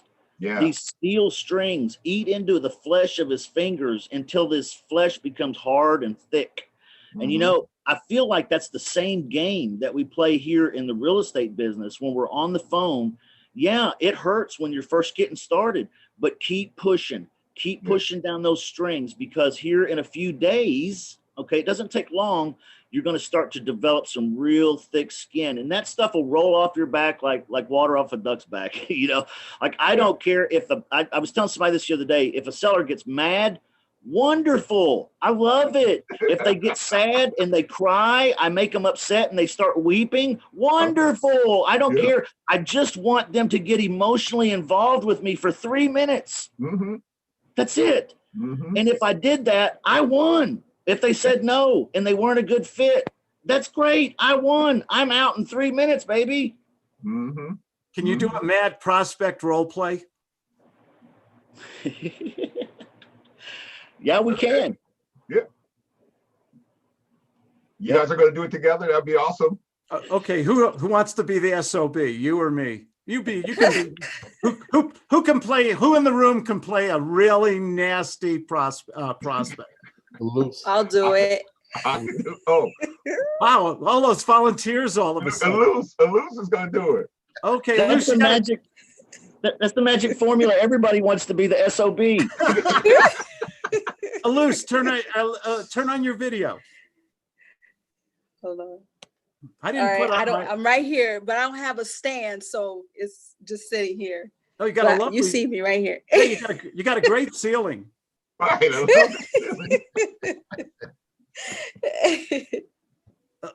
Alous, you sound a little mad at me. Tell me what I did wrong. You sound like you're having a bad day. Is it time to switch to decaf, or what's going on here? I just want to. Well, you're just calling me at a wrong time right now. What do you want? I mean, how can I help you? What's a good time? There's never a good time right now. I just have so much going on. Okay, so you don't want to sell your house today. Just before I go, you placed an ad in Zillow and everything. You said and I'm calling about your house. I'm looking to do a deal today, but should I get off the phone and leave you alone? Well, I want to sell the home, but I'm just tired of you investors calling my phone with foolishness. If you can't give me what I'm looking for, then I don't want to waste my time today.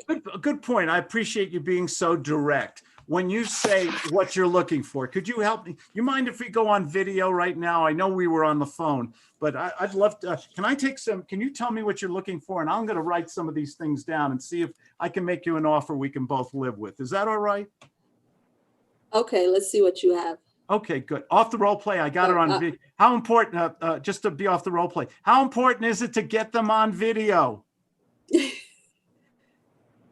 That's crucial right there, because now you have influence. How wonderful this technology is. So we don't have to get in our car. We don't have to drive and meet them at Starbucks. We don't have to go to their home and get lost and they're late or something. We can just get them on video. If you have an iPhone, just ask them to go on, hit the FaceTime button, or send them a Zoom link. See how smart Justin is? Zoom, what is it? ZoomJustin.com. Mm-hmm. How easy is that to remember? Mm-hmm. Okay, back in the role play here. Why is you're living in this home? Is it vacant, or could you just tell me it's a rental? What kind of home is it? Yeah, I was renting it for about a year, and the previous renters, they just destroyed my home. So Oh, I really want to get rid of Oh, it. that's so horrible. No wonder you're mad at me. I'd feel the exact same way. You know, I once had a tenant who painted all the walls black latex and put up Jimi Hendrix blacklight pictures all over. And you remember those pictures that glow in the dark and everything. And then he moved out, and it cost me $5,000 to replace the drywall. And I know exactly where you're coming from. So do I have to, if I buy this house, do I have to repair it, or you've done that already? Yeah, it does a lot of work. I mean, these people, they how bust much would you holes in my say? wall. Okay. I would say over maybe 20. $20,000. Okay. Is that reflected in the price? Is that reflected in your price? No, I'm Oh, looking for 250. Okay. And your house is worth how much? After you've repaired it, 300. Oh, okay. So there's a $50,000 spread in the price, less the $20,000 repair. Right. Okay. And the last question: this house is small, medium, or large mortgage, or is it free and clear? It's free and clear. Oh, it's free and clear. Suppose, let me ask you this. So can I make you an offer right now and you can say, Claude, get lost, or we can talk some more about it? Is that fair? You got to get more Will this offer be a waste of time? Probably. You're not being an SOB enough. By the way, if I would really say that and hope she laughs. Everybody was laughing when I said that because it's an unexpected remark. Use humor sometimes. Sometimes kick them, step on their toes, okay? Sometimes have fun with this. Okay, but she said what was the most important 3 words Alou said? So, yeah, free and clear. What happens when somebody says free and clear? It is Christmas. Okay, somebody take over my position and negotiate that free and clear. Give her everything she wants, but negotiate owner finance mortgage. Somebody take over for me. I'll try. Go ahead, David. Turn on your video, buddy. Sure, hold on. You guys are shy today. Why is that? So loose. That camera ready. Look at that good looking young man in a blue shirt. Why would you hide? So loose. What would you said you want 250 for this property, correct? Yes. So if I can give you your 250 that you want, then you're willing to, is this a deal that we could make happen today? Yes, absolutely. Now let me ask you a question. How will you make this happen? Because I'm sick and tired of you investors calling me with wasting my time. And you're saying today, I'm looking for today, 24 hours. Okay, then listen, I'm not going to waste your time. How about this? Does this sound like something you'd be interested in? Your 250 price point, but I would need you carry the note basically. You would carry the note, so you'd be the bank, and I'd be making payments to you at about 1% interest. Is that something you'd be interested in, or probably not? But if I want to sell, why would I want to carry the note? I don't want to carry the note. Because I'll be paying you, so you're going to get your $250,000 price point, but you'll be basically you're the bank. I'm paying you, so you're going to make a little bit more than 250. Okay. So does that sound like something you'd be interested in, or probably not? I don't know. I'll have to think about it because this already seems like it's not going to happen. I don't want to have anything to do with this home anymore. Well, you're not going to have to do anything. You're going to make a little bit more. You're going to make more than 250, and that's $250,000 that you're going to get, but added with the 1%. Over a period. I can get you your price point right now. Like this, if you're willing to sell, then we can do this today. I can get the contract over to you right away, and that's it. You won't have to do anything else with this property anymore. You won't have to deal with problem tenants or anything like that. Okay, so you're saying that you can give me more than 250. So how much is more? Let's see. Give me 1 second. So you want 250. It's going to be about $252,000, 500. So you're going to get a little bit more than the $250,000. Okay, and when would this happen? We can make this happen today. I can send you over a contract right now in the next 15 minutes. And if you agree to everything, then that's it. We'll have a deal in place. And we can get you that Okay, well, $250,000 in the payments over, and I'll make payments to you over time. Okay, how much will these payments look? What will these payments look like? How much am I getting monthly, weekly? How is this working? Well, it would be basically like you're familiar with a mortgage, right? So it'd be the same thing. Right. I'd be paying you over the amount of, does 2 years sound like something you'd be interested in, or you want quicker than No, that? How long quicker. are you looking for? I 2 months. Can you give me 252 in 2 months? 2 months, that's kind of unrealistic. Like I said, I'm an investor. I might not be the right buyer for you, honestly, if you're looking for it for 2 months. And how about this? Why wouldn't you list this with a realtor then? Because the realtors, they're a waste of time as well. Exactly. I'm not wasting your They time. want I'm their here. percentage and they take forever.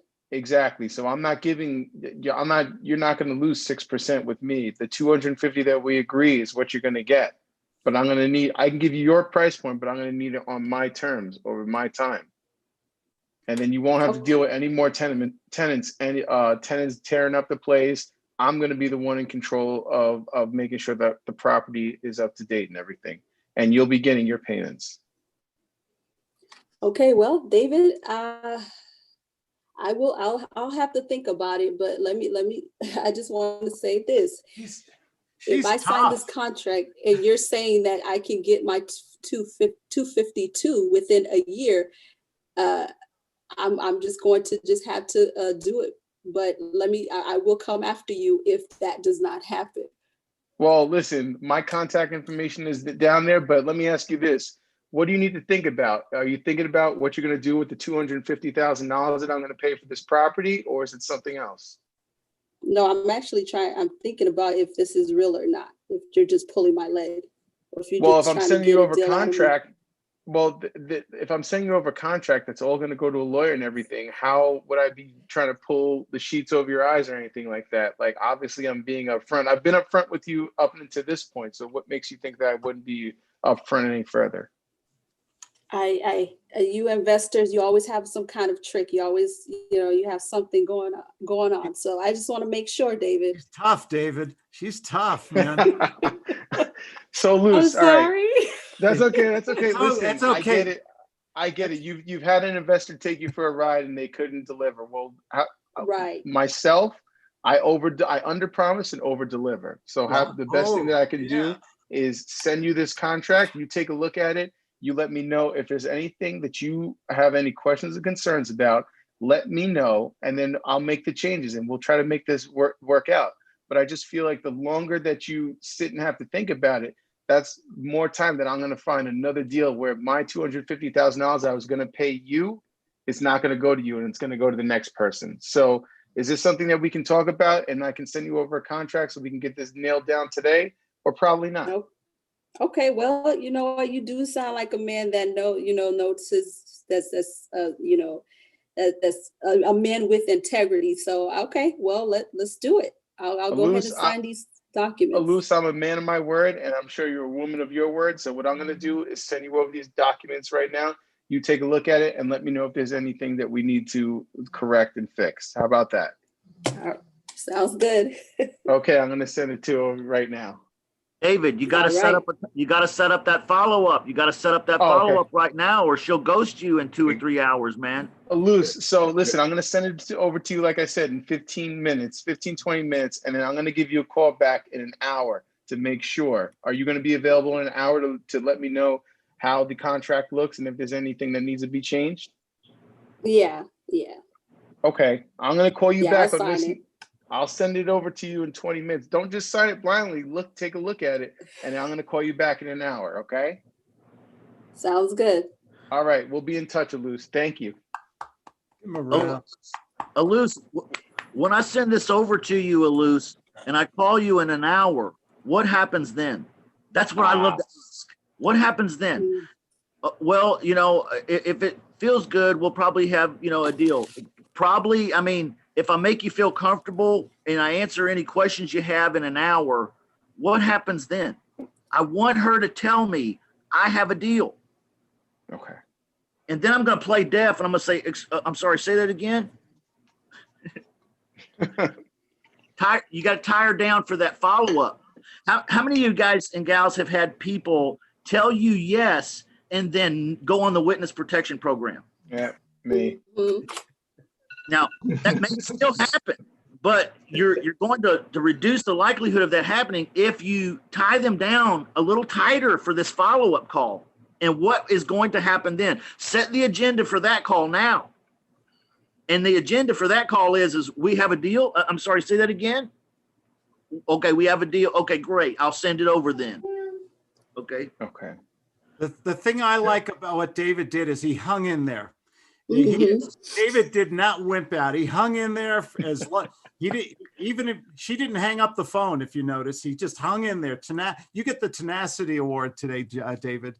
Yeah, that was a fantastic job, man. And it looked like actually your confidence was growing as you stayed on the call. Like you really started like committed to this. Like, okay, hold up, homegirl, I'm getting ready to close you. Right. And you know, and you came from there, and that's the place you want to be, like, you know, in that strong position. Okay. Did you notice That was great. In the beginning when I was doing the role play? What did Alous say? I'm having a bad day, you investors, and this and that and everything. Did I get emotionally involved? No. Okay. What happens when they get nasty and snippy, and then we get snippy and nasty? Are we going to do a deal? No. How do we? So whatever. She's a nice person. She's just having a bad day, or she's tired of all these people calling her up and asking her the same boring questions and everything else. Right. So you got to be a little creative, maybe a little bit. We call it nurturing or stroking. Yeah. Anything, you know, use humor sometimes, make them laugh. Anything you can do to do a pattern interrupt, as we say. Mm-hmm. Mm-hmm. Man, that was good, man. I love listening to stuff like this. Man, hey, I would thank you guys so much for showing up and showing out today. That was just amazing. Justin, you were going to say something? Yeah, I was going to say one thing I really, really appreciated about what David was doing there, and you did a great job, David. I'm real proud of you, man. Thank you. One thing I really liked that you said was, well, I've been straightforward with you and honest and integral up to this point.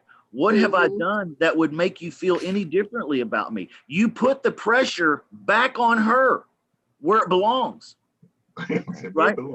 Now, what an inexperienced cat would do is he'd go into explainer mode. Well, I've been doing this for X amount of years, and I studied this, and I know this guy, and we practice this, and we do this, and blow the sail down the tubes. Okay? You put the pressure back on the homeowner, and that's where it belongs. Great job, David. Justin, what do you need from me in order for us to do a deal today? I know there's a question about my veracity, and we don't know each other or anything. What can I give you today so you could feel like we're trying to do an ethical, honest business transaction here? What would you need from me, buddy?